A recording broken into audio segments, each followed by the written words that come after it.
बिस्मिल्लाहिर्रहमानिर्रहीम। It is class 12 subject economics. आज का जो टॉपिक है that is law of demand. Law of demand law of demand जो है it states that other things being equal means other determinants being constant.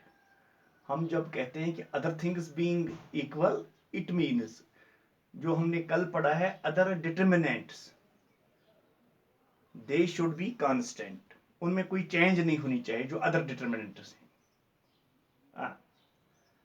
तो इसके बगैर क्वांटिटी डिमांडेड जो है it increases with the decrease in own price of the commodity. जब एक commodity की कीमत कम हो जाती है, तो उसकी डिमांड जो है that demand increases and vice versa के माने हैं। और अगर इस कमोडिटी की कीमत बढ़ जाती है कमोडिटी की, तो उसकी डिमांड जो है वो घट जाती है, डिक्रीज हो जाती है। In other words, there is an inverse relationship. As you know, there is inverse relationship between quantity demanded of a commodity and its own price. लेकिन ये शर्त यहां जरूरी है कि other things remaining constant.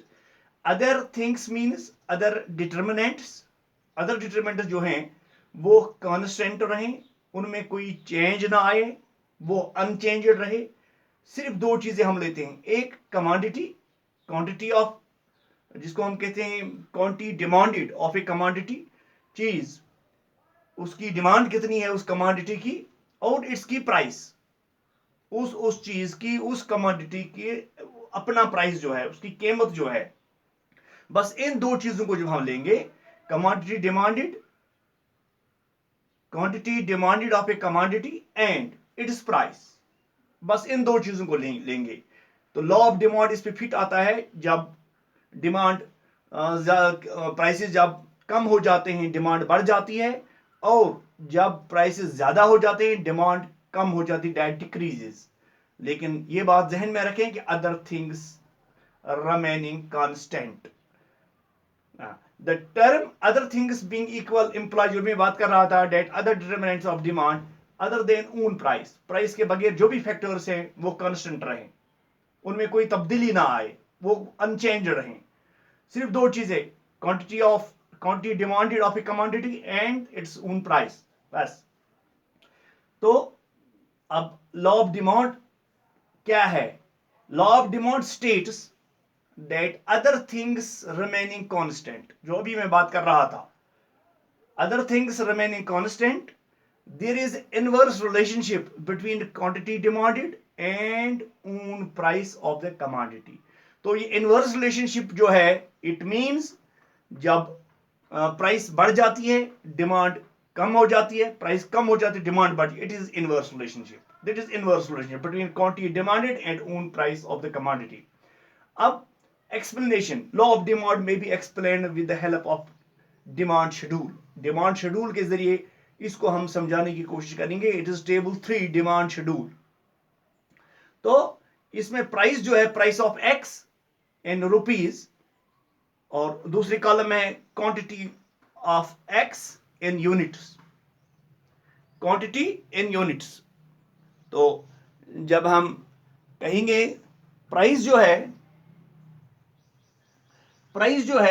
Price of x in rupees, अगर 10 units जो हैं, तो 10 रुपया है कीमत, 10 रुपया है कीमत एक यूनिट की। तो क्वांटिटी जो है इट डिमांड्स 100 यूनिट्स। तो कंज्यूमर जो है 100 यूनिट्स डिमांड करते हैं जब एक यूनिट की कीमत 10 रुपया है। जब एक यूनिट की कीमत 10 रुपया है तो कंज्यूमर जो है दे डिमांड 100 यूनिट्स। और डिमांड प्राइस जो है, प्राइस कम 9 पे आ जाता है, 10 से बढ़कर घटकर 9 पे आ जाता है, तो डिमांड में इजाफा होता है। डिमांड जो है डेट इज 150, तो डिमांड बढ़ जाती है 150 तक। इससे आगे थोड़ा और निकलेंगे, प्राइस जो है इसमें 1 रुपये का फिर कमी आ जाती है, 8 रुपये पे आ जाता है पर यूनिट, लेकिन डिमांड यहां बहुत ज्यादा बढ़ जाती है, 200 यूनिट्स बढ़ जाती है। तो डिमांड जो कंज्यूमर्स हैं, दे डिमांड 200। तो क्लियर सी बात है, जब 10 रुपये 1 यूनिट की कीमत है तो 100 रुपया लोग खरीदते हैं। जब 9 रुपये इसकी कीमत कम हो जाती है, 1 रुपया घट जाती है, तो 150 रुपया लोग खरीदते हैं यूनिट्स। और जब 8 तो 200 रुपया लोग खरीदते हैं। तो this was the demand schedule, it was demand schedule. तो demand schedule shows that quantity demanded increases from 100 to 150 units when own price of the commodity reduces from rupees 10 to 9, जो भी मैं बता रहा था, per unit. Likewise, quantity demanded increases from 150 to 200 units when own price of the commodity reduces from rupees 9 to rupees 8 per unit. It may be further illustrated with the help of a demand curve as in figure 3. अब इसको मजीद हम समझाने की कोशिश करेंगे demand curve की तरह। Demand curve है क्या? डिमांड कर्व एक्चुअली इसकी रिप्रेजेंटेशन है किसकी? डिमांड शेड्यूल की। It is nothing, it is the representation of demand schedule. Demand schedule को हम रिप्रेजेंट करते हैं डिमांड कर्व में, ठीक है। तो यहां क्या होता है डिमांड शेड्यूल में, डिमांड कर्व में क्या होता है, ये फिगर 3 है आपके सामने, that is figure 3। Demand curve D shows that demand for commodity X extends from OL to OL1। तो यहां जो है this is the demand curve. तो this is X axis, this is Y axis, okay. This shows us price P1 P, this is quantity demanded L and L1, here you can see it। तो जब क्या कहेंगे हम, जब D shows that demand for commodity X extends, it extends from OL to OL1। तो पहले जो है ये डिमांड जो है it extends from OL to OL1, ये this is OL and this is OL1, यहां तक बढ़ जाती है डिमांड। क्यों बढ़ जाती है? when its price falls from OP to OP1, जब पहले प्राइस था OP तो उस वक्त डिमांड जो थी डेट वाज OL। जब प्राइसेस फॉल हो गई, नीचे की तरफ आ गई, इट इज P1 OP1। तो इस तरह से क्या हुआ, डिमांड में इजाफा हुआ, that is OL1, that is OL1।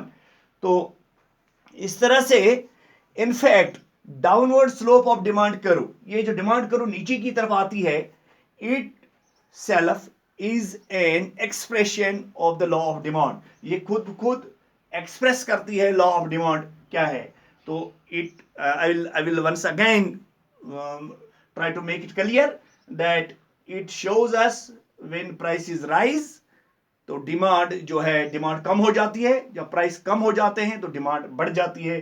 This was table and this was this what we see, इसकी रिप्रेजेंटेशन जिसको हम डिमांड कर्व कहते हैं। अब इसके कुछ अजम्पशंस हैं। पहले assumption of the law of demand, law of demand holds good when other things remain the same. Other things जो अभी मैं बता रहा था उनमें कोई तब्दीली नहीं आनी चाहिए, वो सेम रहने चाहिए। It means factors influencing demand other than own price, जो दूसरे फैक्टर्स हैं जिनकी वजह से डिमांड में कमी आ जा सकती है या डिमांड बढ़ सकती है, उनको हम अज्यूम करते हैं वो कांस्टेंट रहें, वो अनचेंज रहें, उनमें कोई तब्दीली ना आ जाए। तो सिर्फ हम ले लेंगे क्या कहेंगे हम, price of own price of the commodity और अज्यूम्ड टू बी कांस्टेंट 10। तो उससे क्या होगा, बाकी चीजें कांस्टेंट रहें, सिर्फ प्राइस ऑफ द कमोडिटी होगी और क्वांटिटी डिमांड, इससे कितना, ये लॉ ऑफ डिमांड हमें बताएगा कि वो की चीजें जो हैं उनको हम कांस्टेंट रखेंगे। पहला है tests and preferences of the consumers और अज्यूम्ड टू रिमेन कांस्टेंट। अगर प्रेफरेंस और टेस्ट्स को ले लेंगे जो पिछले लेक्चर में हमने पढ़ा, तो इनकी वजह से डिमांड में तब्दीली आ सकती है, लेकिन इसमें हमने अज्यूम किया कि इन चीजों को कांस्टेंट रखा जाए, ये दे रिमेन अनचेंज्ड, यहां कोई तब्दीली नहीं आएगी इसमें। Tastes and preference of the consumer और अज्यूम्ड टू रिमेन कांस्टेंट, ये कांस्टेंट हैं। सिर्फ दो चीजें हम लेंगे, price of the commodity and the quantity demanded of the commodity. Okay, next point is there is to be no change in the income of the buyer. पहले जब पढ़ा था, जब बायर की इनकम बढ़ जाती है तो वो कमोडिटी जो उसकी है वो उस डिमांड में भी बढ़ जाती है। लेकिन यहां इसमें क्या करना है, this is to be no, there is to be no change in the income of the buyer. ये हम एज्यूम करेंगे कि बायर जो है उसकी इनकम में कोई तब्दीली नहीं है, उसकी कोई वो चेंज नहीं आई है। तीसरा है, ये एज्यूम करना है price of the related goods do not change. जो रिलेटेड गुड्स है, जैसे परसों हमने पढ़ा था टी एंड कॉफी, तो उसमें उससे डिमांड में तब्दीली आ सकती है। लेकिन यहां इसमें हमें अज्यूम करना है कि price of related goods do not change, इसमें कोई तब्दीली नहीं आनी चाहिए जो रिलेटेड गुड्स है। तो एक और कंजप्शन है इसका, consumers do not expect any significant change in the availability of the commodity in the new year. ये भी हम अज्यूम करेंगे कि नियर कंज्यूमर जो है वो एक्सपेक्ट ये ना करें कि नियर फ्यूचर में अवेलेबिलिटी ऑफ द कमोडिटी जो है उसमें कहीं तब्दीली आने का खतरा है, कम होने का खतरा है, बढ़ जाने का खतरा है। इसको भी अज्यूम करेंगे, ये भी कांस्टेंट रहेगा, ये भी अनचेंज रहेगा। तो this was today's topic, law of demand. तो नीचे जो है D slopes downwards, it shows inverse relationship between price and quantity demanded. जो भी हम बता रहे थे, डी जो है नीचे की तरफ आती है, तो ये इनवर्स रिलेशनशिप दिखाती है हमें प्राइस और क्वांटिटी डिमांडेड में। This is generally the in case of normal goods, it is therefore called the law of demand। ये जनरली नॉर्मल गुड्स के पे फिट आ जाता है और इसी को लॉ ऑफ डिमांड कहा जाता है। Thank you.